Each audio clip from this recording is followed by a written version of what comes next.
Debate വിത്ത് സ്മൃതി പരുത്തിക്കാട്. നിലമ്പൂർ വിധിയെഴുത്തിന് ഇനി 3 നാൾ മാത്രമേ ബാക്കിയുള്ളൂ. കനത്ത മഴ തീർക്കുന്ന തടസ്സങ്ങൾക്കിടയിലും അവസാനവട്ട പോരിൽ വാക്യുദ്ധത്തിന് കുറവില്ല. കലാശക്കൊട്ട് ചൊവ്വാഴ്ച നടക്കാനിരിക്കെ 2 മുന്നണികളും താരനേതാക്കളെ നിലമ്പൂർ എത്തിച്ചു കഴിഞ്ഞു. മുഖ്യമന്ത്രിയും മന്ത്രിമാരും നിലമ്പൂരിൽ തുടരുകയാണ്. പോത്തുകല്ലിലും കരുളായിലും അമരമ്പലത്തുമായിട്ടാണ് ഇന്നത്തെ പൊതുയോഗങ്ങൾ. പ്രിയങ്കാഗാന്ധി എത്തിയതോടെ UDF ക്യാമ്പും ആത്മവിശ്വാസത്തിലാണ്. ആര്യടൻ ഷൗക്കത്തിനായി വോട്ട് ചോദിച്ചെത്തിയ പ്രിയങ്കയുടെ റോഡ് ഷോയും പ്രവർത്തകർക്ക് ആവേശമാകുന്നു. PV അൻവറിന് വേണ്ടി യൂസഫ് പഠാൻ രാവിലെ തന്നെ മണ്ഡലത്തിലെത്തി. അൻവറിന്റെ റോഡ് ഷോയ്ക്കും ആളിന് കുറവില്ല. വന്യജീവി ശല്യവും ക്ഷേമ പെൻഷനുമൊക്കെ വിഷയമാകുമ്പോൾ ജമാഅത്തെ പിന്തുണയും ചർച്ചയിൽ നിറയുകയാണ്. ജയിപ്പിച്ചാൽ 7 മാസം കൊണ്ട് നടപ്പാക്കുന്ന 3 പദ്ധതികൾ പറഞ്ഞാണ് BJPയുടെ പ്രചാരണം കൊടുമ്പിരി കൊള്ളുമ്പോൾ നിലമ്പൂർ ജനത മനസ്സിൽ വിധിയെഴുതി കഴിഞ്ഞു. ജനം ആരുടെ വഞ്ചനയ്ക്കൊക്കെ മറുപടി നൽകും. നിലമ്പൂര് കടുക്കും.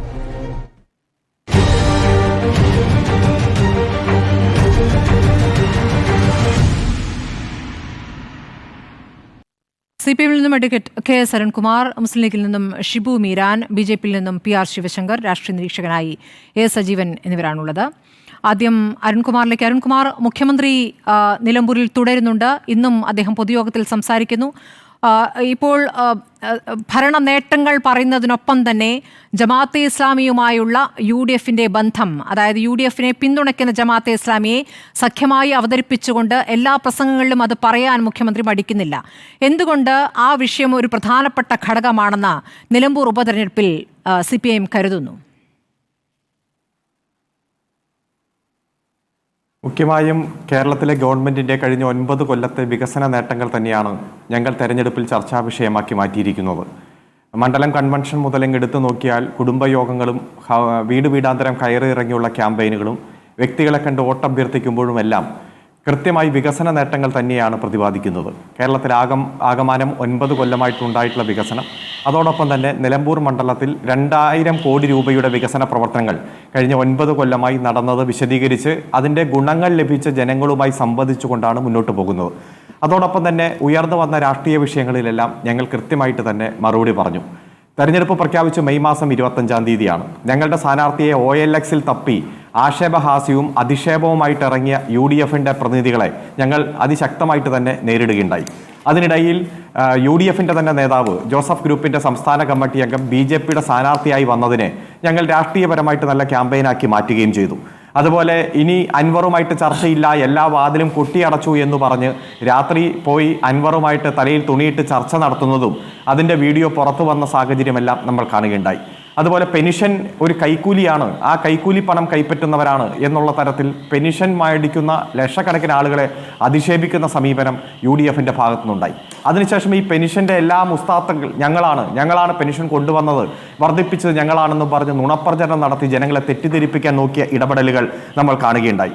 അതുപോലെ തന്നെ ഒരു കുട്ടി മരിച്ച കേസ്, അവിടെ പന്നിക്കണിയിൽപ്പെട്ട ഒരു കുട്ടി മരിച്ചപ്പോൾ അത് സ്റ്റേറ്റ് സ്പോൺസേഡ് മർഡറാണ് എന്ന് പറഞ്ഞ് അധിക്ഷേപവുമായി രാത്രി സമരവുമായിട്ട് രംഗത്തിറങ്ങി വരികയും അവസാനം Facebook പോസ്റ്റ് വരെ പിൻവലിച്ച് ദയനീയമായിട്ട് രക്ഷപ്പെട്ടു പോകേണ്ടി വന്നു.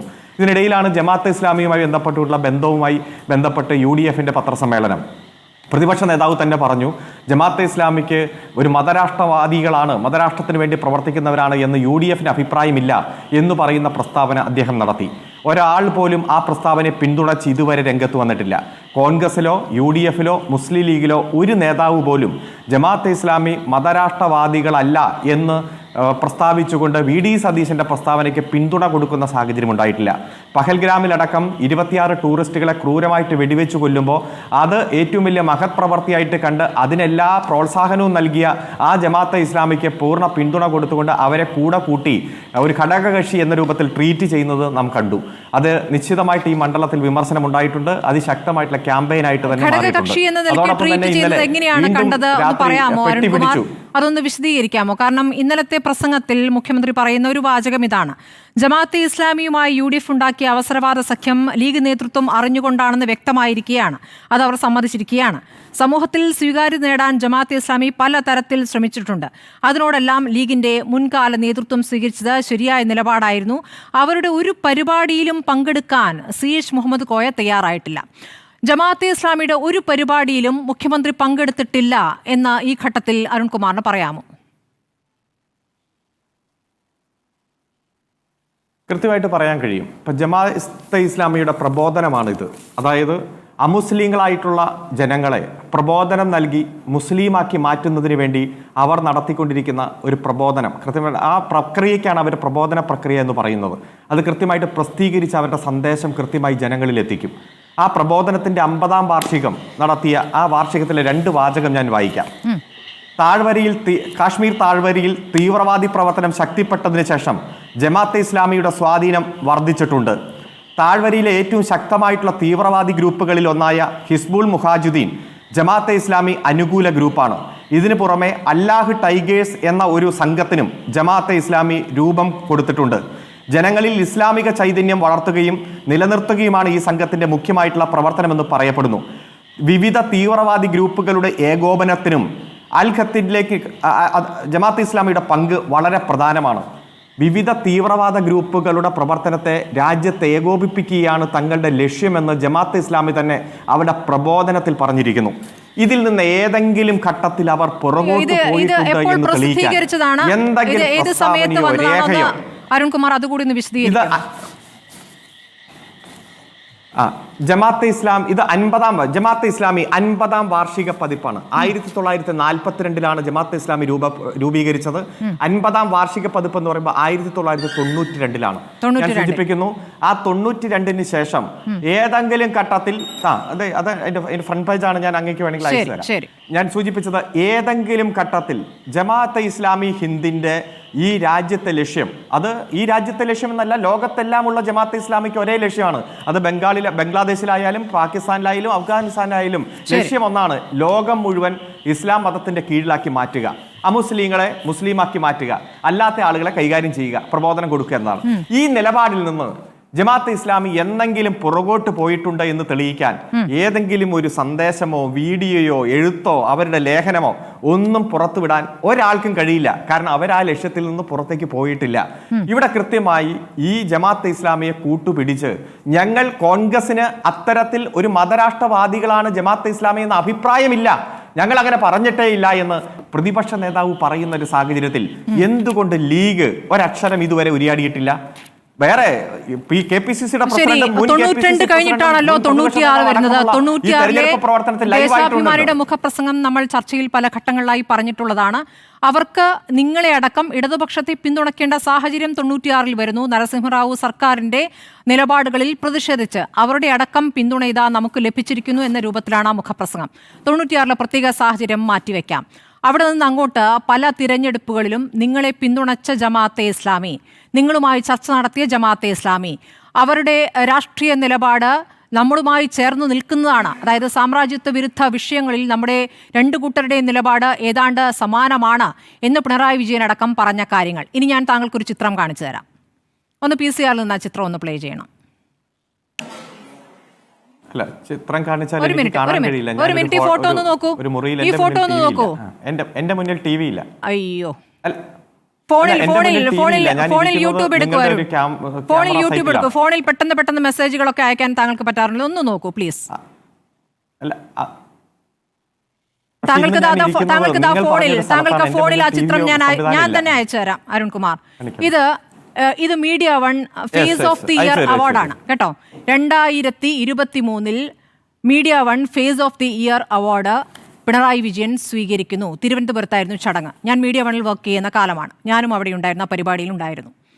ആ പരിപാടിയിൽ അദ്ദേഹം ആ അവാർഡ് സ്വീകരിക്കുന്നു, പ്രസംഗിക്കുന്നു. ഇവിടെ ഇന്നലെ അദ്ദേഹം പ്രസംഗിച്ചത് ജമാഅത്തെ ഇസ്ലാമിയുടെ ഒരു പരിപാടിയിലും പങ്കെടുക്കാൻ CH മുഹമ്മദ് കോയ തയ്യാറായിട്ടില്ല എന്നാണ്. അപ്പോൾ ഞാൻ തയ്യാറായിട്ടുണ്ട് എന്നുകൂടി അതിൽ അർത്ഥമുണ്ടോ? താങ്കൾ ഈ 92 പറയുമ്പോൾ അതിനുശേഷമുള്ള 96, 2010 പാർട്ടി രൂപീകരിച്ച ശേഷമുള്ള 2011, ആ സമയത്ത് മുഖ്യമന്ത്രി അടക്കം നടത്തിയ, പാലോളി അടക്കം നടത്തിയ പ്രതികരണങ്ങൾ, ഇതൊക്കെ പല ഘട്ടങ്ങളായി പറഞ്ഞു പോയിട്ടുള്ളതാണ്. പഞ്ചായത്ത് തിരഞ്ഞെടുപ്പിൽ ഇരുകൂട്ടരും സഹകരിച്ചിട്ടുള്ള 2 കൊടികളും ഒരുമിച്ച് ആഹ്ലാദപ്രകടനം നടത്തുന്ന ചിത്രങ്ങൾ, അതും വേണമെങ്കിൽ കാണിച്ചു തരാം. അതുകൂടി ഒന്ന് പ്ലേ ചെയ്യണം. അപ്പോൾ ഇതെന്താന്ന് വെച്ചാൽ അരുൺകുമാർ, ഒറ്റ കാര്യമുള്ളൂ അരുൺകുമാർ, ഇത് പിന്തുണ സ്വീകരിക്കലാണ്. പിന്തുണ സ്വീകരിക്കുക എന്ന് പറയുമ്പോൾ വോട്ട് ചെയ്യാൻ താല്പര്യപ്പെടുന്നവർ അവരങ്ങ് വോട്ട് ചെയ്യുകയാണ്. അതങ്ങ് ഒരു വഴിക്ക് നടന്നു പോട്ടെ എന്ന് വിചാരിക്കണം. അതൊരു സഖ്യമാണ് എന്ന് അവതരിപ്പിച്ച് അതിൽ തന്നെ ഊന്നി ദുരർത്ഥത്തോടു കൂടി അതിൽ തന്നെ ഊന്നി സംസാരിച്ചു കൊണ്ടിരിക്കുമ്പോൾ നമ്മുടെ ഒരു പഴയ കാലം കൂടി ഒന്ന് പുറകോട്ട് പോകേണ്ടി വരില്ലേ? അതിൻ്റെ ചിത്രങ്ങളും ഇവിടെയൊക്കെ തെളിവായി കിടക്കുന്നു എന്നുള്ള ഓർമ്മ വേണ്ടി വരില്ലേ?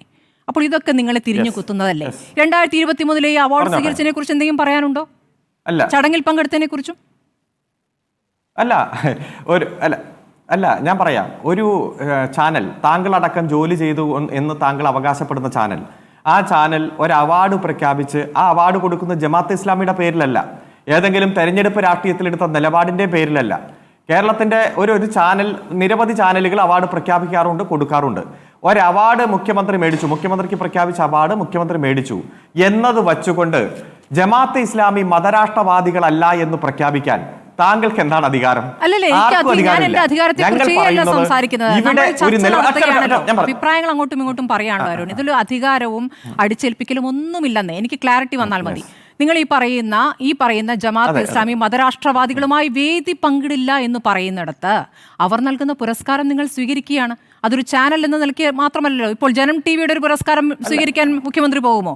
പോവില്ല എന്നാണ് എൻ്റെ വിശ്വാസം, അല്ലേ? അപ്പോൾ ഏതെങ്കിലും ഒരു തലത്തിൽ സഹകരിക്കാവുന്ന രൂപത്തിലുള്ളവരാണ് എന്ന തോന്നൽ നിങ്ങൾക്കുമുണ്ട്, അത് ചെയ്തിട്ടുമുണ്ട്. ഇല്ല, ഒറ്റ കാര്യം, ഏതെങ്കിലും തെരഞ്ഞെടുപ്പിൽ ജമാഅത്തെ ഇസ്ലാമിയുടെ സഹായം ഞങ്ങൾക്ക് വേണം എന്ന് ഞങ്ങൾ ആവശ്യപ്പെടുന്നതോ ജമാഅത്തെ ഇസ്ലാമി ആ സഹായം ഞങ്ങൾക്ക് തന്നു എന്നതിന്റെ ഏതെങ്കിലും ഒരു തെളിവോ തെരഞ്ഞെടുപ്പുമായി ബന്ധപ്പെട്ടുകൊണ്ട് താങ്കൾക്ക് കാണിക്കാൻ പറ്റുമോ? ഞങ്ങൾ അന്നും ഇന്നും പറഞ്ഞത് ഞങ്ങൾക്ക് മതരാഷ്ട്രവാദികൾ ഒരാഹ്ലാദം ഇല്ല. അതൊന്നും ഏതെങ്കിലും ഈ വാട്സപ്പ് യൂണിവേഴ്സിറ്റിയിൽ നിന്ന് കിട്ടുന്ന ചിത്രം വെച്ച് നിങ്ങളെ ചാനൽ ചർച്ച മുഖ്യമന്ത്രിക്ക് അവാർഡ് കൊടുത്തു. ഞാൻ പറഞ്ഞേക്ക് അല്ല, പത്രവാർത്ത ഇവിടെ ഏതെങ്കിലും ഒരു പത്രം കമ്മ്യൂണിസ്റ്റ് പാർട്ടിക്ക് ഗുണം വരുന്നത് ചെയ്തത് ചരിത്രത്തിൽ താങ്കൾ കണ്ടിട്ടുണ്ടോ?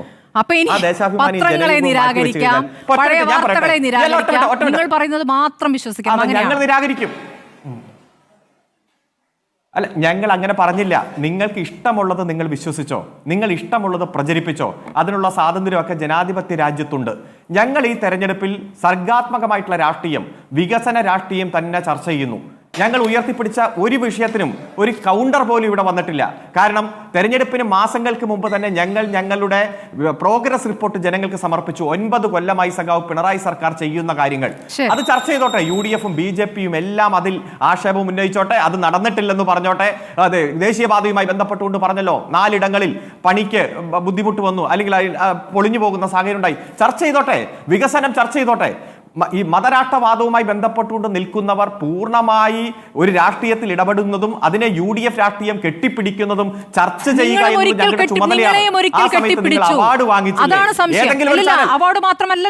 അവാർഡ് മാത്രമല്ലല്ലോ പഞ്ചായത്ത് തെരഞ്ഞെടുപ്പുകളിലെ വിജയാഹ്ലാദ വെൽഫെയർ പാർട്ടിയുടെ കൊടിയും CPM-ന്റെ കൊടിയും ഒരുമിച്ചാണ്.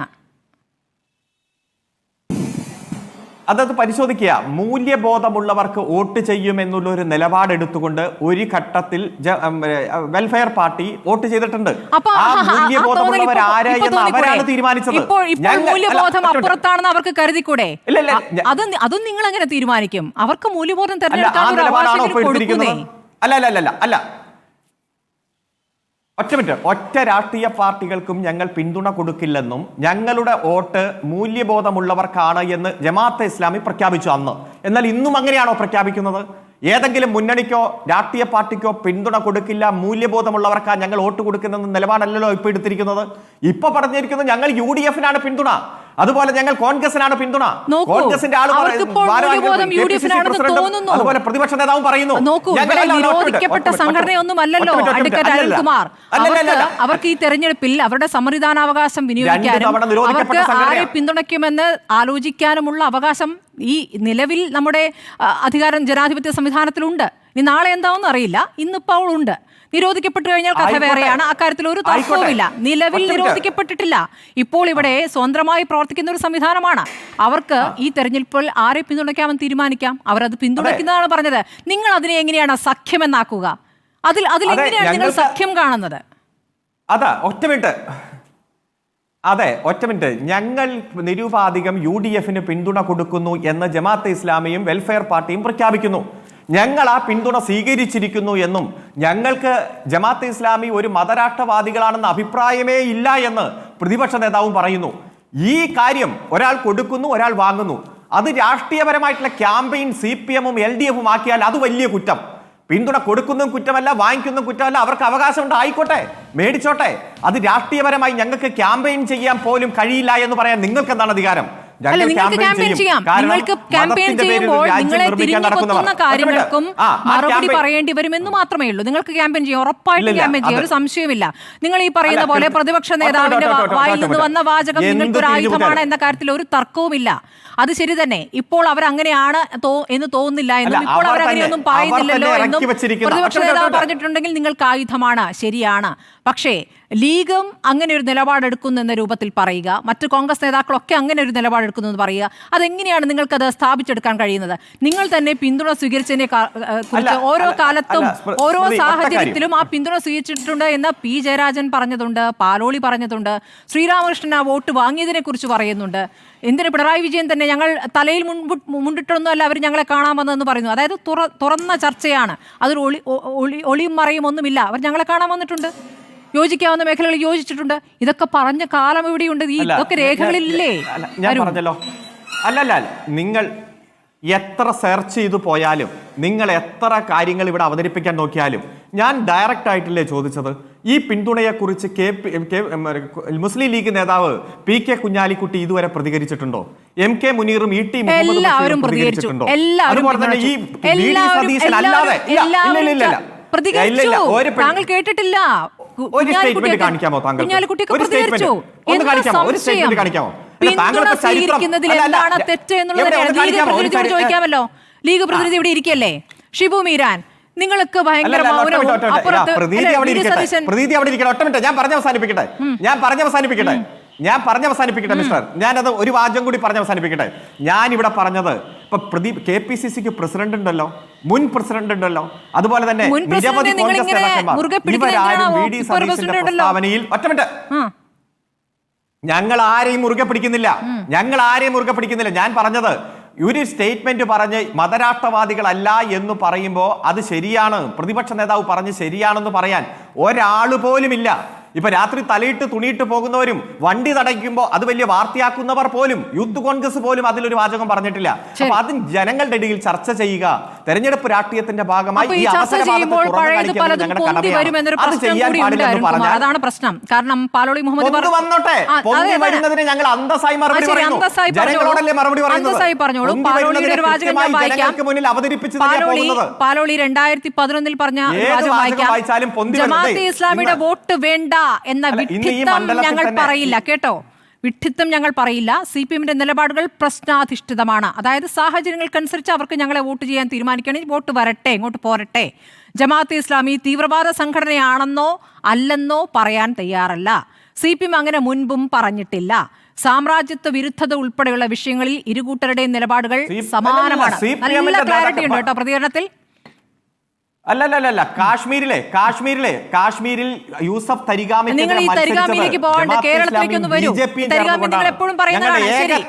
ശരി, കേരളത്തിൽ തന്നെ നിങ്ങൾ എത്ര സെർച്ച് ചെയ്ത് പോയാലും ഞങ്ങൾ ഈ ക്യാമ്പയിൻ ഗൗരവമായിട്ട് ഉയർത്തിയിട്ടുണ്ട്. ഇന്നും 50-ലധികം വീട് കയറി ഇറങ്ങിയ ഒരു വ്യക്തിയാണ് ഞാൻ ഈ മണ്ഡലത്തിൽ. ഓരോ വീട്ടിലും ഞങ്ങൾ ഈ കാര്യം വിശദീകരിച്ചിട്ടുണ്ട്. ആളുകൾ ചോദിക്കുന്ന സംശയം ദൂരീകരിച്ചു കൊടുത്തിട്ടുണ്ട്. ഈ രാഷ്ട്രീയത്തെ നന്നായി ഞങ്ങൾ പ്രയോജനപ്പെടുത്തും. അതുകൊണ്ട് തന്നെ LDF-ന് ഉജ്ജ്വലമായിട്ടുള്ള വിജയം ഈ മണ്ഡലത്തിൽ നേടും. നിങ്ങൾ എത്ര പരിധി പോയിട്ടും കാര്യമില്ല. ശരി, ഷിബു മീരാൻ, നിങ്ങളെ പ്രതിരോധത്തിലാക്കിയിട്ടുണ്ടോ VD സതീശൻ? VD സതീശന്റെ ഒരു വാചകം, ഇപ്പോൾ അവർ മതരാഷ്ട്രവാദം പറയുന്നില്ലല്ലോ, അവരുടെ ആലോചന തന്നെ ആ രൂപത്തിലല്ല എന്ന രൂപത്തിൽ പറഞ്ഞുപോയി. മാധ്യമങ്ങൾ ചോദിക്കുന്നു, അതിൽ നിന്നും ഒരു വാചകം പുറത്തേക്ക് വന്നിട്ടുണ്ട്. പിന്നീട് അതുമേൽ കയറി പിടിക്കുന്നില്ല. പിന്നീട് എല്ലാ ഘട്ടത്തിലും ഞാൻ അങ്ങനെയല്ല പറഞ്ഞത് എന്ന രൂപത്തിൽ VD സതീശൻ പറയുന്നു. ഇപ്പോൾ ലീഗ് നേതാക്കളായാലും PK കുഞ്ഞാലിക്കുട്ടി ആയാലും പിന്തുണ സ്വീകരിക്കുന്നതിൽ തെറ്റില്ല, മറ്റൊരു സഖ്യവും ആലോചിച്ചിട്ടില്ല, അതിനൊരു സാധ്യതയുമില്ല എന്ന് കൃത്യമായി പറയുകയും ചെയ്യുന്നു. പക്ഷേ ഇത് യഥാർത്ഥത്തിൽ VD സതീശൻ്റെ ആ വാചകം വീടുകൾ തോറും പറയുമ്പോൾ ഇപ്പോൾ അരുൺകുമാർ പറഞ്ഞതുപോലെ ജനങ്ങളെ, അവിടുത്തെ വോട്ടർമാരെ ബോധ്യപ്പെടുത്താൻ കഴിയുന്നുണ്ട് എന്നത് നിങ്ങളെ സംബന്ധിച്ചൊരു പ്രതിരോധത്തിലാകുന്ന വിഷയമാണോ? സ്മൃതി, തീർച്ചയായും ഞാൻ സ്മൃതിയുടെ ചോദ്യത്തിന് ഉത്തരം പറയാം. 7 മണി മുതൽ 7:19 വരെ, മെയ് 25-ാം തീയതി സ്ഥാനാർത്ഥി പ്രഖ്യാപിച്ചത് മുതൽ ഇതുവരെയുള്ള കാര്യങ്ങൾക്ക് വളരെ വിശദമായി ഇവിടെ CPM-ന്റെ സ്ഥാനാർത്ഥി മറുപടി പറഞ്ഞില്ല. അന്ന് ജസ്റ്റ് മെൻഷൻ ചെയ്ത് ഞാൻ ഉറപ്പായും സ്മൃതിയുടെ ഇപ്പോൾ സജീവമായി നടക്കുന്ന ഈ ചർച്ചയെ ചൂണ്ടിക്കാണിച്ചുള്ള ചോദ്യത്തിന് ഇപ്പോൾ മെയ് 25-ന് സ്ഥാനാർത്ഥിയെ പ്രഖ്യാപിച്ചു. സ്മൃതി ആദ്യഘട്ടം മുതൽ യഥാർത്ഥത്തിൽ ഈ ചാനലുകൾക്ക് മുൻപിൽ കാണിക്കുന്ന ആത്മവിശ്വാസമല്ല, CPM-ന് തന്ത്രങ്ങൾ പാളുകയായിരുന്നു. ഞങ്ങളുടെ കൺവെൻഷൻ നടന്ന അന്ന് ഇവർ അപകടം പിടിച്ചൊരു ചോദ്യം ചോദിച്ചു. ആ ചോദ്യം ലീഗ് എവിടെ എന്നായിരുന്നു. ലീഗ് കുറച്ച് സൈലന്റ് ആണല്ലോ എന്നൊരു ചർച്ച ഉയർത്തിക്കൊണ്ടുവന്നു. ഇത് ആദ്യമായിട്ടല്ല ഈ ചർച്ച ഉണ്ടാവും. നേരത്തെ ഈ വടകര പാർലമെന്റ് തെരഞ്ഞെടുപ്പിന്റെ സ്ഥാനാർത്ഥിയൊക്കെ പ്രഖ്യാപിച്ച ഘട്ടത്തിൽ നിങ്ങൾ മൂന്നാമതൊരു സീറ്റ് തന്നിട്ട് കോൺഗ്രസ് ചോദിച്ചിട്ട് കോൺഗ്രസ് തന്നില്ലല്ലോ, നിങ്ങൾ വേണമെങ്കിൽ കോൺഗ്രസിനെ ഒന്ന് തിരിച്ചു ചതിച്ചേക്കൂ, കോൺഗ്രസ് നിങ്ങളെ ചതിച്ചതുകൊണ്ട് തിരിച്ചു ചതിച്ചേക്കൂ എന്ന് ഇടതുപക്ഷത്ത് നിന്ന് തവനൂർ MLA-യുടെ ഒരു ഉപദേശം അന്ന് ഞങ്ങൾക്ക് കിട്ടിയിരുന്നു. ഞങ്ങൾ അതിനന്ന് നേർക്ക് നേരെ ലീഗ് മറുപടി പറയാൻ പോയില്ല. പക്ഷേ ഞങ്ങൾ ഈ ലൂസിഫർ സിനിമയിലെ വർമ്മ സാറ് സ്റ്റീഫൻ നെടുമ്പള്ളിക്ക് ഒരു ഉപദേശം കൊടുത്തപ്പോൾ സ്റ്റീഫൻ നെടുമ്പള്ളി കൊടുത്ത മറുപടിയാവും ഈ സാഹചര്യത്തിൽ താങ്കൾക്ക് യോജിക്കുക എന്ന് പറഞ്ഞിട്ടാണ് വടകരയിൽ ഞങ്ങൾ ഷാഫിയോടൊപ്പം തെരഞ്ഞെടുപ്പ് പോരാട്ടത്തിന് ഇറങ്ങിയത്. വടകര റെയിൽവേ സ്റ്റേഷനിൽ നിന്ന് തോളിലേറ്റി ഇന്ദ്രപ്രസ്ഥത്തിൽ പാർലമെന്റിൽ കൊണ്ടുപോയി ഇരുത്തിയിട്ടാണ് ഞങ്ങൾ അന്ന് വിശ്രമിച്ചത്. ഇവിടെയും ഹജ്ജിന് പോയ സാദിഖലി തങ്ങളെ കാണാതായപ്പോൾ അനാവശ്യമായ ഒരു ചർച്ച CPM തുടങ്ങി വെച്ചു. ഞങ്ങൾ അതിന് മറുപടി കൊടുക്കാൻ തീരുമാനിച്ചു. ആര്യാടൻ ഷൗക്കത്ത് കേരളത്തിന്റെ നിയമസഭ കാണും എന്ന് ഉറപ്പാക്കും മട്ടിൽ കൂടെ നിന്നവർക്ക് ചങ്ക് പറിച്ചു കൊടുക്കുക എന്ന ഞങ്ങളുടെ ഒരു കൂറുണ്ടല്ലോ, ഞങ്ങളുടെ ലെഗസി, അതിനെ തൊട്ട് കളിച്ചതിന് CPM-ന് ആദ്യഘട്ടത്തിൽ തന്നെ ഞങ്ങൾ നന്നായി മറുപടി കൊടുത്തിട്ടുണ്ട്. അത് 23-ാം തീയതി പ്രതിഫലിക്കുകയും ചെയ്യും. ഞങ്ങളുടെ ഒരു ക്രെഡിബിലിറ്റിയെ ചോദ്യം ചെയ്തതിന് CPM-ഉം LDF-ഉം 23-ന് പശ്ചാത്തപിക്കും. 1. 2, ഇപ്പോൾ വിവാദമായ ഈ വിഷയത്തിലേക്ക് വരാം. അദ്ദേഹം ഇപ്പോൾ കഷ്ടപ്പെട്ട് വായിച്ചത് സ്മൃതി 92-ലെ പ്രബോധനം വാരികയാണല്ലോ. 92-ൽ അതിന് വല്ലാതെ വൈകാതെയാണ് ബാബറി മസ്ജിദ് തകർച്ചയുമായി ബന്ധപ്പെട്ട് ഞങ്ങളുടെ പാർട്ടി പിളരുന്നത്. അന്ന് PM അബൂബക്കർ ഞങ്ങളുടെ MLA ആയിരുന്നു ഗുരുവായൂർ. പക്ഷെ അദ്ദേഹം സുലൈമാൻ സൈഡ് സാഹിബിന്റെ ILN-ന്റെ കൂടെ പോകാൻ തീരുമാനിച്ചു. അദ്ദേഹം MLA സ്ഥാനം രാജിവെച്ചു. അവിടെ ഒരു ഉപതെരഞ്ഞെടുപ്പ് വന്നു. അന്ന് ഈ 50-ാം വാർഷികം കഴിഞ്ഞിട്ട് അധികമായിട്ടില്ല. ഈ പ്രബോധനം ഇറങ്ങി, ഇപ്പോൾ വായിച്ച പ്രബോധനത്തിന്റെ കോപ്പി പുറത്തു വന്നിട്ടും അധികമായിട്ടില്ല. ആ തെരഞ്ഞെടുപ്പിൽ അബ്ദുസ്സമദ് സമദാനിയും കുഞ്ഞു മുഹമ്മദും മുഖാമുഖം നിൽക്കുമ്പോൾ ജമാഅത്തെ ഇസ്ലാമിയുടെ വോട്ട് ഇവർ വാങ്ങിയിട്ടുണ്ട്. അന്നും ജമാഅത്തെ ഇസ്ലാമി മതരാഷ്ട്രവാദികളാണ്. പിന്നീട് ഇങ്ങോട്ട് പോന്നാൽ ഞാനിപ്പോൾ ഒരു ഫോട്ടോയും സ്മൃതിക്ക് അയച്ചു തരാൻ ഉദ്ദേശിക്കുന്നില്ല. ഇപ്പൊ ഇദ്ദേഹം പറഞ്ഞല്ലോ, ജമാഅത്തെ ഇസ്ലാമി ഞങ്ങൾക്ക് ഇങ്ങോട്ട് വോട്ട് തന്നതല്ലാതെ ഞങ്ങൾ അങ്ങോട്ട് വോട്ട് ചോദിച്ചു പോയിട്ടുണ്ടോ? 2019 സ്മൃതി കോയമ്പത്തൂരിൽ നിന്ന് മത്സരിച്ച CPM-ന്റെ സ്ഥാനാർത്ഥി PT നടരാജൻ വെൽഫെയർ പാർട്ടിയുടെ ഓഫീസിൽ അങ്ങോട്ട് പോയത്, ജമാഅത്തെ ഇസ്ലാമിയുടെ ഓഫീസിൽ അങ്ങോട്ട് പോയത്, രണ്ടും അദ്ദേഹത്തിന്റെ ഫേസ്ബുക്ക് പേജിൽ ഇപ്പോഴും ഉണ്ട്. അതിന്റെ സ്ക്രീൻഷോട്ട് എൻ്റെ കയ്യിലുണ്ട്. 6 മാസം മുൻപ് ഞാൻ സ്മൃതിക്ക് അത് അയച്ചു തന്നിട്ടുണ്ട്. ഈ കഴിഞ്ഞ ദിവസങ്ങളിലും ഞങ്ങളുടെ ചാനൽ പ്രതികൾ ചർച്ചയ്ക്ക് വന്നപ്പോൾ സ്മൃതിക്ക് അത് അയച്ചു തന്നിട്ടുണ്ട്. ഇനി അത് അയച്ചു തരാൻ ഉദ്ദേശിക്കുന്നില്ല. കാരണം ഈ കാണുന്ന ആളുകൾക്ക് ഉളുപ്പില്ലെങ്കിലും അയക്കുന്ന ഞങ്ങൾക്ക് ഒരു ഉളുപ്പ് വേണമല്ലോ സ്മൃതി. ഇത് അപ്പോഴത്തെ കഥ. ഇനി പഞ്ചായത്ത് മുതൽ പാർലമെന്റ് വരെ സ്മൃതി, ഞാൻ പറയുന്നു, പഞ്ചായത്ത് മുതൽ പാർലമെന്റ് വരെ തരാതരം പോലെ വെൽഫെയർ പാർട്ടിയുടെയും അതേപോലെ തന്നെ ജമാഅത്തിന്റെയും വോട്ട് വാങ്ങിയവരെ ഇവര്. ആ പാർട്ടി ഉണ്ടായത് 2010-ലോ 2011-ലോ മറ്റോ ആണ്. 2015 ഒറ്റ ഉദാഹരണം. ഇന്ന് CPM സംസ്ഥാന സെക്രട്ടറി കൂട്ടിലങ്ങാടി പഞ്ചായത്ത് എപ്പോഴാണ് ഇവരിപ്പോ സഖ്യം എന്ന വാക്കാണല്ലോ സ്മൃതി ഉപയോഗിക്കുക. എപ്പോഴാണ് സഖ്യം ഉണ്ടാവുന്നത്? നമ്മൾ ഒരുമിച്ച് മത്സരിക്കുന്നു അല്ലേ? കിട്ടുന്ന സ്ഥാനമാനങ്ങൾ നമ്മൾ ഒരുമിച്ച് പങ്കുവെക്കുന്നു.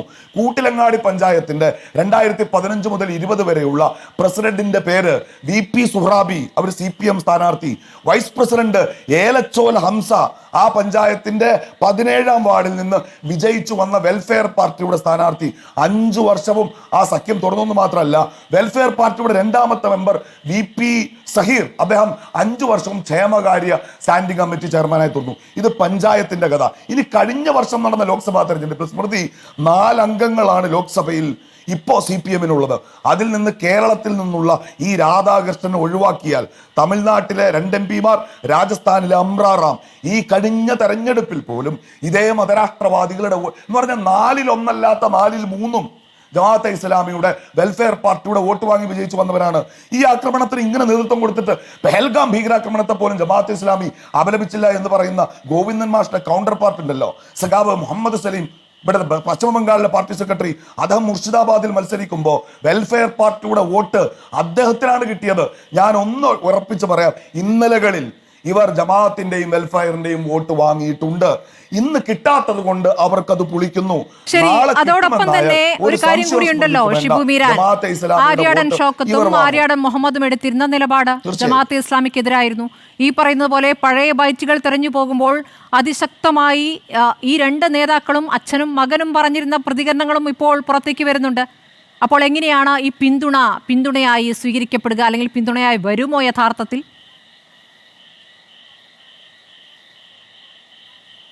സ്മൃതി, ഞാൻ ആ ചോദ്യത്തിന് നേർക്കുനേരെ ഉത്തരം പറയാം. ഇവിടെ ആര്യാടൻ മുഹമ്മദ്, ആര്യാടൻ ഷൗക്കത്ത്, UDFന്റെ കഴിഞ്ഞ കാലത്തെ നേതാക്കന്മാർ ഞങ്ങൾ ജമാഅത്തെ ഇസ്ലാമിയോട് എടുത്തിട്ടുള്ള സമീപനത്തിൽ ഞങ്ങൾ ഈ നിമിഷം ഒരു മാറ്റവും വരുത്തിയിട്ടില്ല. അങ്ങനെ സ്മൃതി വിചാരിക്കുകയേ വേണ്ട.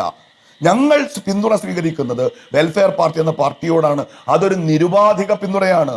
ഒരു അജണ്ടയും അതിന്റെ മുകളിൽ ചർച്ചയ്ക്ക് വന്നിട്ടില്ല, സ്വീകരിച്ചിട്ടില്ല. അല്ലാതെ ഇവര് ഒരു ഭാഗത്തുനിന്ന് ജമാഅത്തിന്റെ വാങ്ങുക, മറുഭാഗത്തുനിന്ന് മറ്റേ സ്വാമി ഉണ്ടല്ലോ, എന്താണ് സ്വാമി ദത്താത്രേയ, പിന്നെ സായി സ്വരൂപ, ആ മനുഷ്യൻ വന്ന് പിന്തുണയ്ക്കുമ്പോൾ അതും വാങ്ങുക. ഇതൊക്കെ ഈ ഭൂരിപക്ഷ ന്യൂനപക്ഷ വർഗീയത എന്ന് പറയുന്നതിന്റെ വോട്ട് തരാതരം പോലെ സ്വീകരിച്ചത് അവരാണ്. ഞങ്ങൾക്ക് ലഭിച്ചിട്ടുള്ളത് നിരുപാധിക പിന്തുണയാണ്. ഞങ്ങളുടെ ഒരു അജണ്ടയെ, ഒരു തീരുമാനത്തെ ഇവർക്ക് ആർക്കും സ്വാധീനിക്കാവുന്ന ഒരു ചർച്ചയും ഞങ്ങൾ ഇവരോട് നടത്തിയിട്ടില്ല. ഇവരങ്ങനെയാണോ? അവർ വമ്പിച്ച് ഇന്നും റിപ്പോർട്ടറിന്റെ നിലമ്പൂർ എക്സ്പ്രസ് എന്ന പരിപാടിയിൽ A റഹീം എന്ന് പറയുന്ന CPMന്റെ നേതാവ്, അദ്ദേഹം ഇന്ന് ആ ബസ്സിനകത്തിരുന്ന് പറയാണ്, ഇവർ സാമ്രാജ്യത്വ വിരുദ്ധരായിരുന്ന കാലത്ത് ഞങ്ങൾക്ക് പിന്തുണ നൽകിയിട്ടുണ്ട്, അവർ വമ്പിച്ച സാമ്രാജ്യത്വ വിരുദ്ധരാണെന്നും ലെഫ്റ്റ് മുസ്ലിം പൊളിറ്റിക്സിന്റെ ആളുകളാണെന്ന് പറഞ്ഞ് അവരെ പർവ്വതീകരിക്കാനൊന്നും ഈ നിമിഷവും ഞങ്ങളില്ല സ്മൃതി. ഞങ്ങൾ ഞങ്ങളുടെ നിലപാടുകളെ എവിടെയും അടിയറ വെച്ചിട്ടല്ല ഈ പിന്തുണ സ്വീകരിക്കുന്നത്. അതൊരു നിരുപാധിക പിന്തുണയാണ് എന്ന് സ്മൃതി മനസ്സിലാക്കി. ഇനി ചോദ്യങ്ങളാണെങ്കിൽ സ്മൃതി, ഒറ്റൊരു ചോദ്യം എനിക്ക് CPMന്റെ പ്രതിയോട് ചോദിക്കാനുള്ള ഒരൊറ്റ ചോദ്യം ഞാൻ അതോട് ചോദിച്ചു നിർത്തിയേക്കാം.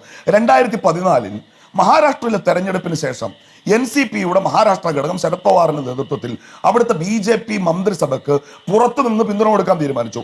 അന്ന് സിറിയക് ജോൺ, AC ഷൺമുഖദാസ്, AK ശശീന്ദ്രൻ ഇവരായിരുന്നു കേരളത്തിലെ NCP ഘടകത്തിന്റെ നേതാക്കന്മാർ. സ്മൃതിക്ക് വേണമെങ്കിൽ ആ ചിത്രം ഞാൻ അയച്ചു തരാം.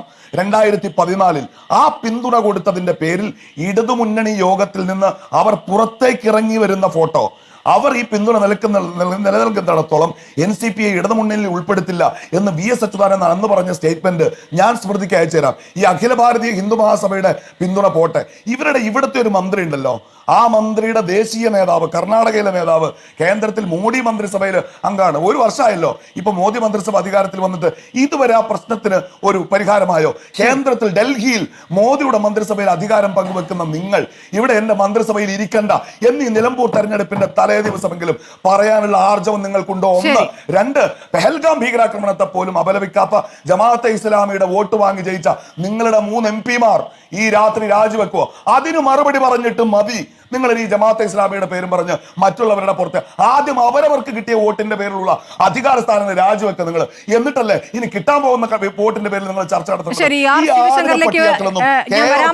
ഇപ്പോൾ 7 മാസം കൊണ്ട് 3 വികസന പദ്ധതികൾ നടപ്പാക്കി കാണിക്കാം എന്നുള്ള വാഗ്ദാനമാണ് ഇപ്പോൾ BJP നടത്തിക്കൊണ്ടിരിക്കുന്നത്. അപ്പോൾ അവിടെ വർഗീയത തൽക്കാലം മാറ്റിവെച്ചുകൊണ്ട് രാജീവ് ചന്ദ്രശേഖർ പ്രതികരിക്കുന്നു. പക്ഷേ മറ്റു നേതാക്കളിൽ നിന്ന് അത്തരം പ്രതികരണങ്ങളല്ല വരുന്നത്. തിരിച്ചെത്താം.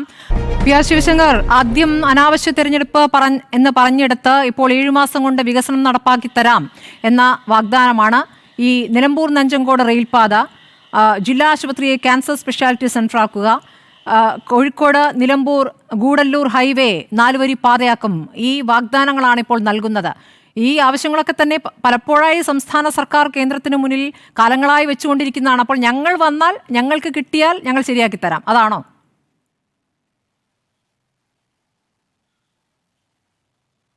ഈ വിഷയത്തിൽ എന്തിനാണ് സംസ്ഥാന സർക്കാർ കേന്ദ്ര സർക്കാരിന്റെ അടുത്ത് പോകുന്നത്? ഈ അവിടെ കെട്ടിടം പണിയാനായിട്ട് കേന്ദ്ര സർക്കാരിന്റെ അവകാശം വേണം. എനിക്ക് തോന്നുന്നില്ല അത്തരത്തിലുള്ള ഒരു ആവശ്യം സംസ്ഥാന സർക്കാർ ഉന്നയിക്കുമെന്ന് ഞാൻ വിശ്വസിക്കുന്നില്ല. ഉന്നയിച്ചെങ്കിൽ അത് തെറ്റായ കാര്യമാണ്. അത്തരം കാര്യം ഞാൻ വിശ്വസിക്കുന്നില്ല. പക്ഷേ ഒരു കാര്യം ഉറപ്പാണ്, രാജ്യത്തെ പൊതുവെ റെയിൽപാത ഞങ്ങൾ പറഞ്ഞിട്ടുണ്ടല്ലോ, ഞങ്ങൾ വർഷങ്ങളായിട്ട് പറയുന്ന കാര്യമാണ് റെയിൽവേ പാതകൾ. അതുപോലെ തന്നെ ഇവിടുത്തെ റെയിൽവേ സ്റ്റേഷന്റെ വികസനം, അങ്ങോട്ടേക്കുള്ള രാജ്യരാജധാനി എക്സ്പ്രസിന്റെ വരവ്, അത് ഇലക്ട്രിഫൈ ചെയ്ത കാര്യം, ഇതെല്ലാം ജനങ്ങൾക്ക് അറിയാവുന്ന കാര്യമാണ്. ആ സ്റ്റേഷന്റെ വികസനമടക്കം ജനങ്ങൾ മുന്നിൽ കാണുന്ന കാര്യമാണ്. സ്റ്റേഷന്റെ മുന്നിലെ റോഡിന്റെ വികസിത അവസ്ഥ അത് ജനങ്ങൾ കാണുന്നതാണ്. കേരളത്തിൽ ഇപ്പോൾ നിലമ്പൂര് വന്ന് പ്രവർത്തിക്കുന്ന ഞങ്ങളെപ്പോലുള്ള ആൾക്കാർക്ക് ഈ നിലമ്പൂരിന്റെ വികസനത്തിന് ആരാണ് ഏറ്റവും കൂടുതൽ വിഷമം ഉണ്ടാക്കുന്നത്. ഞാനൊരു കാര്യം ചോദിച്ചോട്ടെ, ഇപ്പൊ കവളപ്പാറ ഒരു 5 വർഷം മുമ്പ് കവളപ്പാറയിൽ ഉണ്ടായിരുന്ന വലിയൊരു അപകടം, 59 പേരുടെ ജീവൻ നഷ്ടപ്പെട്ടു. അവിടെ സ്ഥലം ഏറ്റെടുക്കുവാനായിട്ടും കൊടുക്കുവാനായിട്ടും സുപ്രീം കോടതി വിധിച്ചിട്ട് 2024 ഡിസംബർ 31 സ്ഥലം കൊടുക്കണമെന്ന് സുപ്രീം കോടതി പറഞ്ഞിട്ട് പോലും സംസ്ഥാനത്തെ സർക്കാർ ചെയ്തിട്ടുണ്ടോ? ഇപ്പൊ പ്രിൻസിപ്പൽ സെക്രട്ടറിയെയും അതുപോലെ തന്നെ കളക്ടറെയും കോടതി വിളിച്ചു വരുത്തിയേക്കല്ലേ. അപ്പോൾ സംസ്ഥാന സർക്കാരിന് പാവപ്പെട്ടവന്റെ കാര്യത്തിൽ ഇത്തരത്തിൽ സ്ഥലം കൊടുക്കാൻ ഈ മുണ്ടക്കൈ ചൂരൽമല ഉരുൾപൊട്ടലിൽ ദുരന്തബാധിതരുടെ കടം എഴുതി തള്ളണം എന്നുള്ള കാര്യം ആവശ്യപ്പെട്ടിട്ട് അത് ചെയ്യാൻ പറ്റില്ല എന്നാണ് കേന്ദ്രം പറഞ്ഞിരിക്കുന്നത്. അതെ, ബാങ്ക് പണ്ടത്തെ പോലെ സർക്കാരിന്റെ സ്ഥാപനം അല്ലല്ലോ. ബാങ്കെല്ലാം പ്രൈവറ്റ് മറ്റുള്ള രീതിയിൽ ഒരു സ്വതന്ത്ര സ്ഥാപനങ്ങളായി എന്നുള്ള കാര്യം പാവം സ്മൃതി അറിഞ്ഞിട്ടില്ല എന്നുള്ളത് നേരത്തെ എനിക്ക് മനസ്സിലായി. കാരണം പല ചർച്ചയിലും താങ്കൾ വേണ്ടത്ര രീതിയിൽ കോടതി വിമർശിച്ചത് അതുകൊണ്ടായിരിക്കും.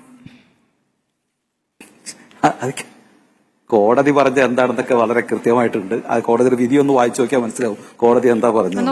അത് ഉത്തരവ് കൊടുത്താൽ മതി. ഞാൻ വേറൊരു കാര്യം പറയാം. ഇപ്പോ നിങ്ങൾ ഈ ചർച്ച ഞാനിപ്പോ അങ്ങോട്ട് മാറിപ്പോണ്ട്. ഇപ്പൊ ചർച്ചയിൽ താങ്കൾ ചെയ്ത ഒരു നോക്കൂ, നിങ്ങൾ ഇത്രയും ചർച്ചയിൽ ഡീറ്റെയിൽ ആയിട്ട് കാര്യങ്ങൾ പറയുമ്പോൾ നിങ്ങൾ കൂടി കാര്യങ്ങൾ പഠിക്കണ്ടേ? ഈ സംസ്ഥാനത്ത് ആദ്യമായിട്ട് ജമാഅത്തെ ഇസ്ലാമിയായിട്ട് എഗ്രിമെന്റ് ഉണ്ടാക്കിയതും തിരഞ്ഞെടുപ്പ് ചർച്ച നടത്തിയതും 1994, നേരത്തെ മുസ്ലിം ലീഗിന്റെ പ്രതിനിധി പറഞ്ഞു, 94 ഗുരുവായൂർ തെരഞ്ഞെടുപ്പിൽ പോസ്റ്റർ അടിച്ചിറക്കി പി ടി കുഞ്ഞുമുഹമ്മദിന് തിരഞ്ഞെടുപ്പ് വിജയിപ്പിക്കണമെന്ന് ജമാഅത്തെ ഇസ്ലാമിയുടെ പോസ്റ്റർ ഇറക്കിയില്ലേ? അതിന്റെ കോപ്പി താങ്കളുടെ ആർക്കൈവ്സിലുണ്ടാവുമല്ലോ, ഒന്ന് എടുത്തു നോക്ക്, പരിധിയെ കിട്ടും. അതുപോലെ തന്നെ ഇവിടെ 2006 VS അച്യുതാനന്ദൻ സർക്കാർ, ഇപ്പോ അരുണിന്റെ പാർട്ടിയുടെ അഖിലേന്ത്യാ സെക്രട്ടറി ശ്രീ ബേബി അന്ന് തിരഞ്ഞെടുക്കപ്പെട്ടിട്ട് അവിടുത്തെ വിദ്യാഭ്യാസ മന്ത്രിയായിരുന്നപ്പോൾ വിദ്യാഭ്യാസ സ്റ്റാൻഡിംഗ് കമ്മിറ്റിയിൽ ഇതിലാളെ പെടുത്തിയെന്ന് പറഞ്ഞ് BJP സമരം ചെയ്തില്ലേ? അന്ന് എന്താ പറഞ്ഞത്?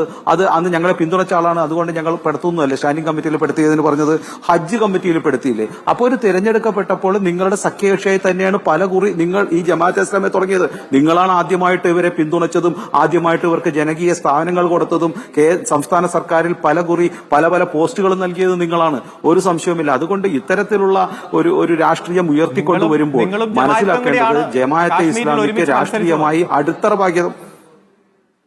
ഞാൻ പറഞ്ഞു അതൊക്കെ ഒരുമിച്ച് മത്സരിച്ചില്ല. ഞാൻ താങ്കൾ പറഞ്ഞപ്പോൾ പറഞ്ഞില്ലല്ലോ, വിഷമം ഉണ്ടാവുന്ന എനിക്കറിയാം. അപ്പോ ഇത്തരത്തിൽ ജമാഅത്തെ ഇസ്ലാമിക്ക് ഒരു ജീവൻ നൽകിയത്, രാഷ്ട്രീയമായ ഒരു പ്രതിച്ഛായ മാനം നൽകിയത് ഒരു സംശയവുമില്ല CPM ആണ്. എന്നിട്ട് ഇന്ന് പറയുകയാണ് അത് ഇസ്രായേലാണ് തെമ്മാടി രാജ്യം എന്ന് പറയുമ്പോൾ ഒരൊറ്റ കാര്യവും കൂടി പറയുന്നു, ഇസ്രായേലും പാകിസ്ഥാനും തെമ്മാടി രാജ്യമാണെന്ന് പറയുവാനുള്ള ഒരു മാന്യത പോലും സംസ്ഥാനത്തെ മുഖ്യമന്ത്രി കാണിക്കുന്നില്ല, അതിനുള്ള ചങ്കൂറ്റം കാണിക്കുന്നില്ല എന്ന് നിങ്ങൾ മനസ്സിലാക്കണം. കേരളത്തിലെ ജനങ്ങൾ മനസ്സിലാക്കണം, നിലമ്പൂരെ ജനങ്ങൾ അത് മനസ്സിലാക്കുന്നു എന്നുള്ളതാണ്.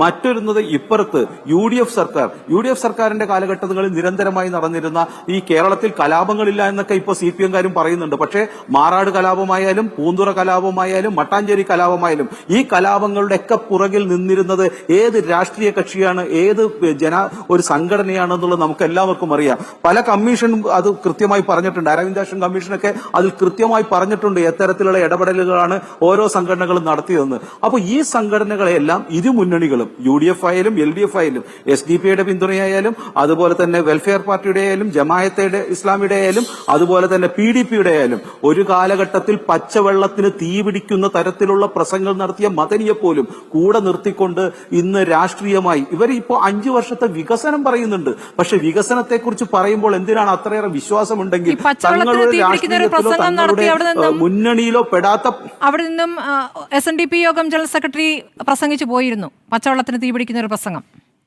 കണ്ടിരുന്നോ? സത്യം ഏത് പ്രസംഗമാണെന്ന് എനിക്ക് അറിഞ്ഞൂടാ. ഏതായാലും അദ്ദേഹം പറഞ്ഞ സത്യങ്ങൾ ഞാൻ വീണ്ടും പറഞ്ഞാൽ സ്മൃതി ഇടപെടും. കാരണം ഈ മലപ്പുറം ജില്ലയിൽ SNDP-ക്ക് എത്ര സ്കൂളുണ്ടെന്ന് ചോദിച്ചാൽ സ്മൃതിക്ക് ഉത്തരവ് ഉണ്ടാവില്ല. കഴിഞ്ഞോണ ചർച്ച വന്നപ്പോൾ ഇടയ്ക്ക് വെച്ച് ഇനി നമുക്ക് ഇന്റർവെല്ലിന് ശേഷം പറയാമെന്ന് പറഞ്ഞിട്ടാണ് സ്മൃതി പോയത്. പിന്നെ എന്റെ അടുത്തേക്ക് ചോദ്യമേ വന്നില്ല. അപ്പൊ അല്ലെങ്കിൽ പറയും നിങ്ങളിത് പലകുറി പറഞ്ഞാണെന്ന്. അപ്പൊ അത്തരത്തിലുള്ള ചോദ്യത്തേക്ക് വരാതിരിക്കുകയാണ് സ്മൃതിക്ക് നല്ലത്.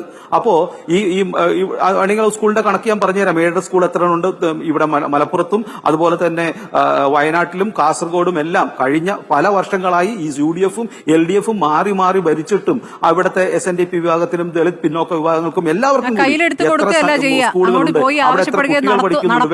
കേരളത്തിൽ അങ്ങനെയാണ് അതിന്റെ രീതി. തെക്ക് നടത്തിയിട്ട് പിന്നെ വടക്കോട്ടേക്ക് നടക്കാതിരുന്നത്.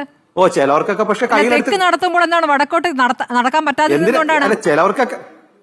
ചിലവർക്കല്ല അവരവിടെ കൂടുതലുണ്ടെങ്കിൽ അവർ അത് ആവശ്യം നേടിയെടുത്തിട്ടുണ്ട്. ആവശ്യം നേടിയെടുക്കണം. അതെ ശരി. അല്ല, നിങ്ങളിപ്പോൾ ആർക്കെതിരെയാണ് പരാതിപ്പെടുന്നത്? ശ്രീ PR ശിവശങ്കർ വെള്ളാപ്പള്ളി ആദരിച്ചുകൊണ്ട് മുഖ്യമന്ത്രി പറഞ്ഞ കാര്യം കേട്ടിട്ടുണ്ടല്ലോ ഇല്ലേ? SNDP യോഗം ജനറൽ സെക്രട്ടറി സ്ഥാനത്ത് 30 വർഷം പൂർത്തിയാക്കിയപ്പോൾ അദ്ദേഹത്തെ എങ്ങനെയാണ് മുഖ്യമന്ത്രി പുകഴ്ത്തിയെന്ന് ഓർമ്മയില്ലല്ലോ. അവർക്ക് അങ്ങോട്ടും ഇങ്ങോട്ടും ഇല്ലാത്ത പരാതി എന്തിനാണ് നിങ്ങൾ എടുത്തു പറയുന്നത്, BJP എടുത്തു പറയുന്നത്? വെള്ളാപ്പള്ളി നടേശൻ സാറിന് ഇല്ലാത്ത പരാതി എനിക്ക് പറഞ്ഞൂടെ? അദ്ദേഹത്തിന് പല കാര്യം കൊണ്ട് പറയാണ്ടിരിക്കാം. അദ്ദേഹത്തെ SNDP നേതാവെന്ന നിലയിലും അദ്ദേഹത്തെ ഒരു സാമൂഹ്യ പുനരുദ്ധാരണ നേതാവെന്ന നിലയിലും സംസ്ഥാനത്തെ മുഖ്യമന്ത്രി ഉയർത്തിപ്പറഞ്ഞാൽ ഞാനതിനെ എതിർക്കണം.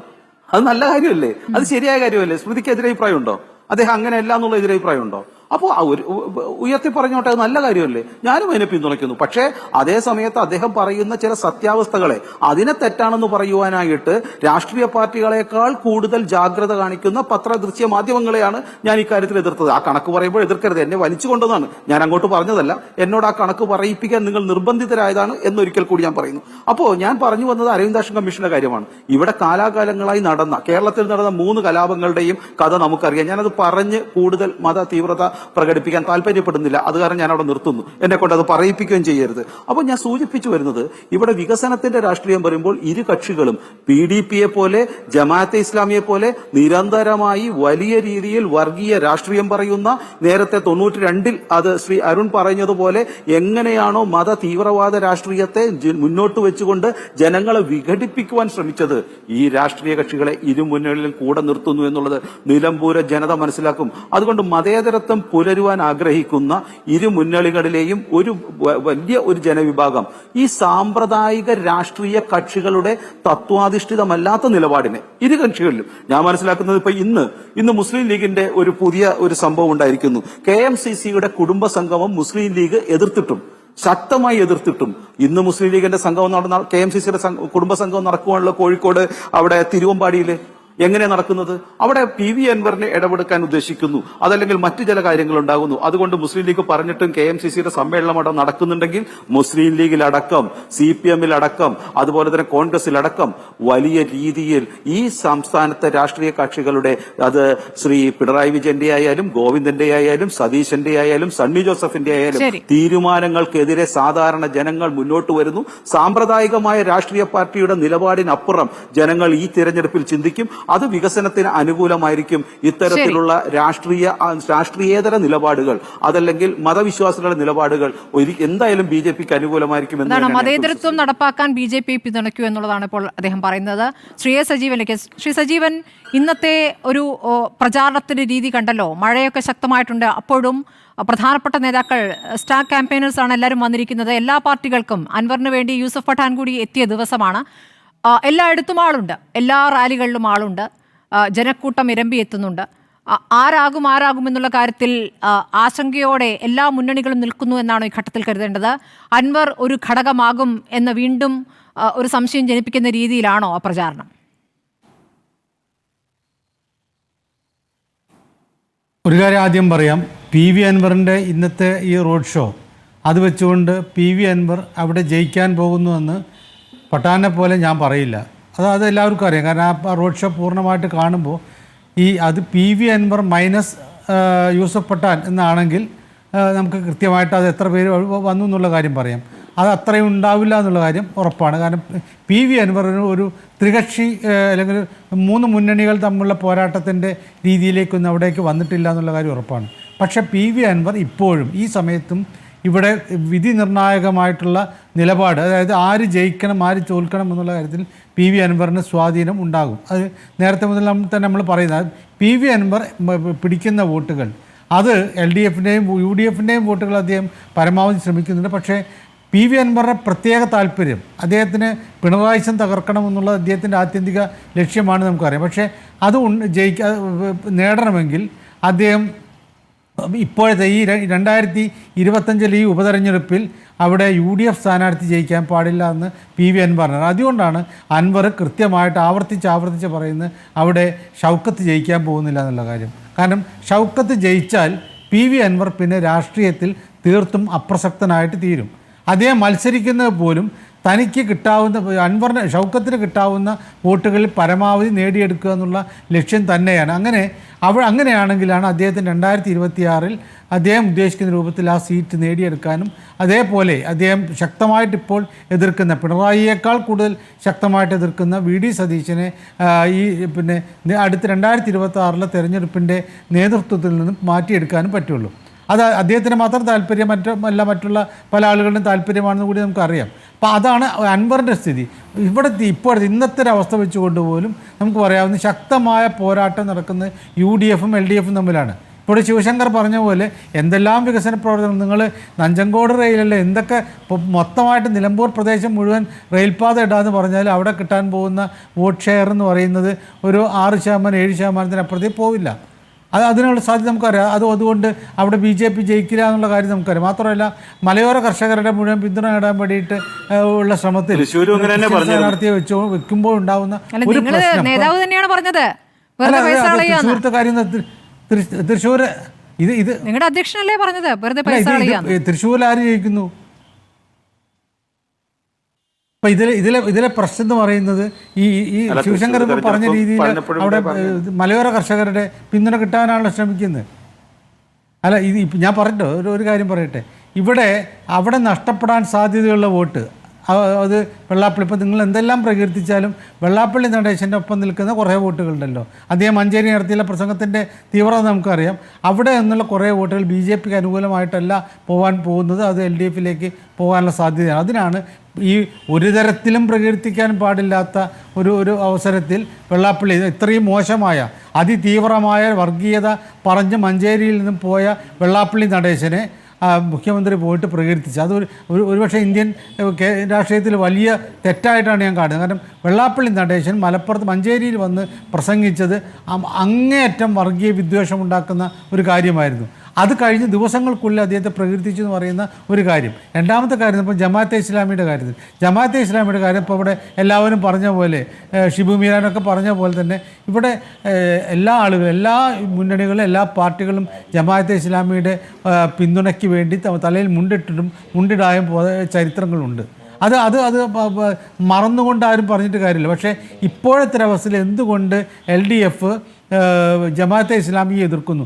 അതിനൊരു വടി ഇട്ട് കൊടുത്തത് വി.ഡി. സതീശൻ്റെ ഒരു വിവരമില്ലായ്മ പോലും പറയാവുന്ന രീതിയിലൊരു പ്രതികരണമാണ്. കാരണം ഇപ്പം ഇതിനെ ജമാഅത്തെ ഇസ്ലാമിയുടെ പിന്തുണയെക്കുറിച്ച് P.K. കുഞ്ഞാലിക്കുട്ടി പറയുന്നുണ്ട്. അവർ ഞങ്ങൾക്ക് പിന്തുണയ്ക്കാമെന്ന് പറഞ്ഞ് ഞങ്ങൾ അവരോട് ചെന്ന് പിന്നാലെ പോയിട്ട് ആവശ്യപ്പെട്ടതല്ല, അവർ പിന്തുണയ്ക്കുന്നു. അതിന് അർത്ഥം ഞങ്ങൾ തമ്മിൽ സഖ്യമുണ്ട് എന്നല്ല എന്നാണ് ഈ P.K. കുഞ്ഞാലിക്കുട്ടി പറഞ്ഞിട്ടുള്ളത്. ലീഗിൻ്റെ പല നേതാക്കന്മാരും അങ്ങനെയാണ് പറഞ്ഞിട്ടുള്ളത്. പക്ഷേ ഇവിടെ വി.ഡി. സതീശൻ പറഞ്ഞപ്പോൾ അത് വാക്ക് തെറ്റിപ്പോയി.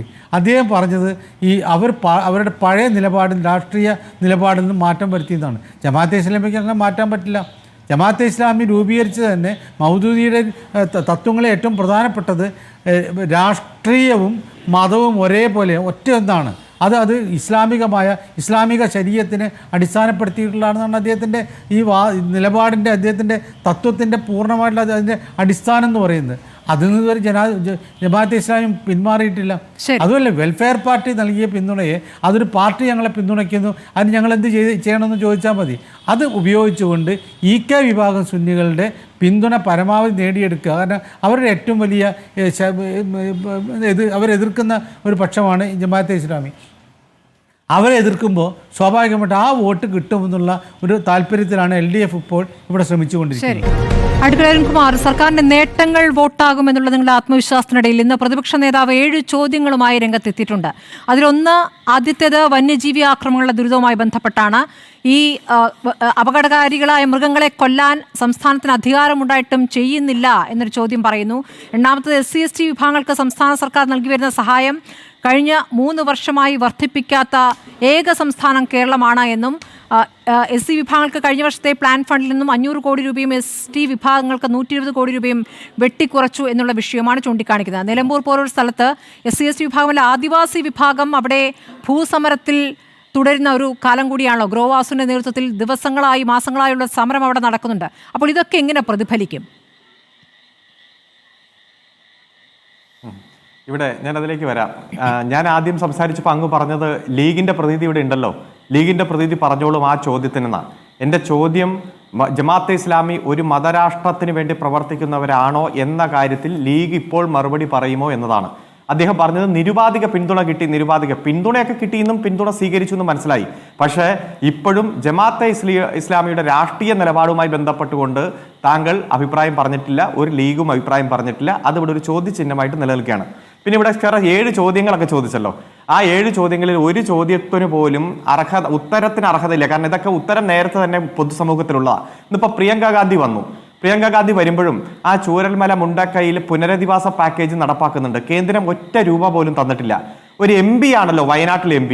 ആ MP ഫണ്ടിൽ നിന്നൊരു നയാ പൈസ ഈ പ്രിയങ്ക ഗാന്ധി അവിടെ രാജ്യം കണ്ട ഏറ്റവും വലിയ 3ാമത്തെ പ്രകൃതി ദുരന്തത്തിലേക്ക് ഒരു 10 പൈസ ഞാൻ തരുന്നു എന്ന് പറഞ്ഞു കൊടുത്തോ? ഇല്ലല്ലോ. വന്യജീവി സംഘർഷത്തിന്റെ ചോദ്യം ചോദിച്ചല്ലോ.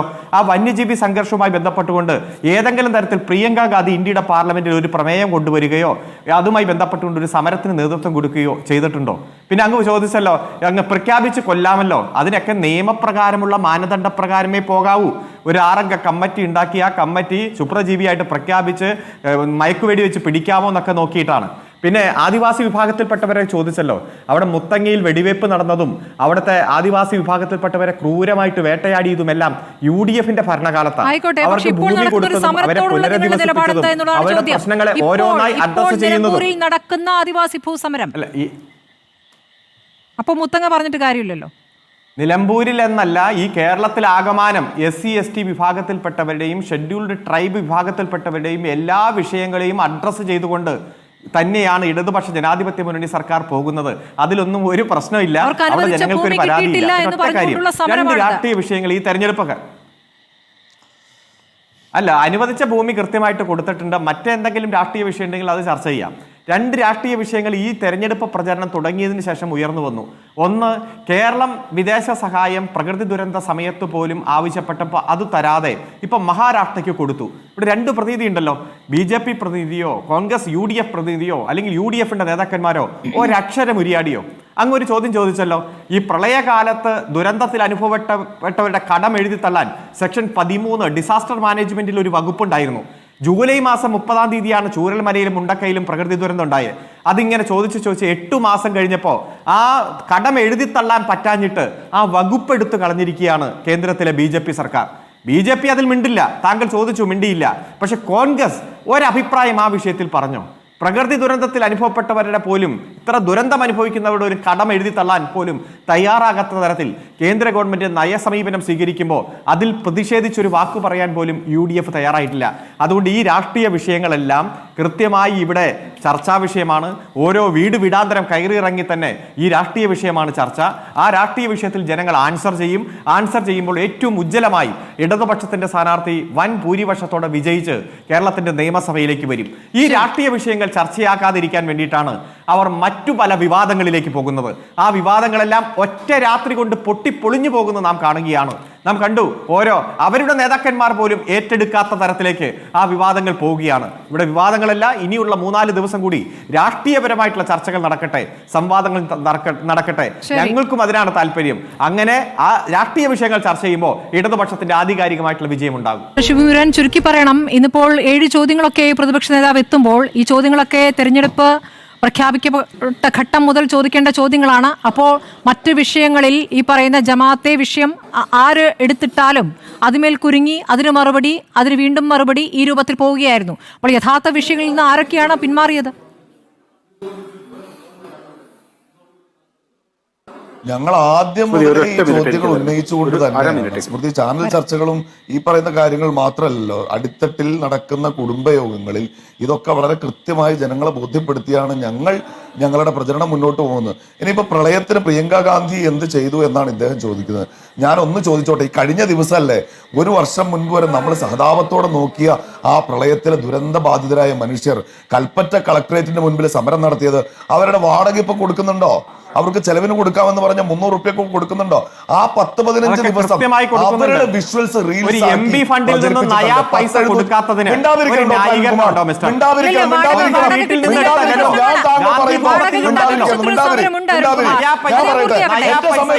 ഇത് അവസാന ഘട്ടത്തിൽ ഉത്തരമുട്ടുമ്പോ എന്റെ സമയമാണ്, ഞാൻ പറയട്ടെ. അവരിപ്പോഴും സ്ഥിരം തന്ത്രമാണ്. സ്വന്തം വീട്ടിൽ നിന്നല്ല, അല്ല എന്റെ സമയമാണ്, എന്നെ പറയാനല്ലോ. MP ഫണ്ടിൽ നിന്നല്ലേ? മുത്തങ്ങയെ കുറിച്ചാണ്. പ്ലീസ് എന്റെ ഒരു മിനിറ്റ് പ്ലീസ് പറയാൻ അനുവദിക്കും Arunkumar, please, for our friendship. ഒറ്റ മിനിറ്റ്. മുത്തങ്ങയെ കുറിച്ച് പറഞ്ഞല്ലോ, 5 പേരല്ലേ. അരുൺകുമാറിന് അറിയോ 1700 അഭയാർത്ഥികൾ, ആദിവാസികളെ കൂട്ടക്കൊല നടത്തിയിട്ടുണ്ട് ബംഗാളില് 1780-ൽ. മാരി ചാപ്പി, ജ്യോതി ബാസു മുഖ്യമന്ത്രിയായിട്ടിരിക്കുമ്പോ വിശദാംശങ്ങൾ പറയണമെങ്കിൽ പറയാം. ഈ രാജ്യത്ത് ആദിവാസികളുടെ ചോര ഏറ്റവും അധികം പുരണ്ടത് നിങ്ങളുടെ കൈകളിലാണ്. കൊന്ന് തീയിട്ട് വേവിച്ച് സുന്ദരവൻ കടുവയ്ക്ക് എറിഞ്ഞു കൊടുത്തിട്ടുണ്ട് നിങ്ങൾ. ആദിവാസികളെ ആ കളി ഈ രാജ്യത്ത് മറുപടി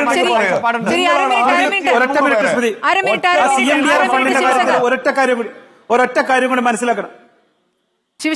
നിങ്ങൾ മനസ്സിലാക്കേണ്ടത് CMDR ഫണ്ടിന്റെ കണക്ക്, ഇന്നത്തെ കണക്ക് നോക്കി കഴിഞ്ഞാല് റിസീപ്റ്റ് 765 കോടി രൂപ, അലോട്ട്മെന്റ് വെറും 36 കോടി രൂപ. ഇന്നത്തെ CMDR ഫണ്ടിന്റെ കണക്കാണ് എടുത്തു നോക്കാം. അപ്പോ 765 കോടിയിൽ വെറും 36 കോടി മാത്രം ചെലവാക്കിയിട്ട് നിങ്ങൾക്ക് ഈ 300 രൂപ കൊടുക്കാൻ പോലും കഴിവില്ലെങ്കിൽ ഈ പണി നിർത്തി പോണവരുടെ നാളെ ഇരിക്കാം. വളരെ നന്ദി advocate KS Arunkumar, Shibu Meeran, PR Sivasankar, A Sajeevan ചർച്ചയിൽ പങ്കെടുത്തതിന്.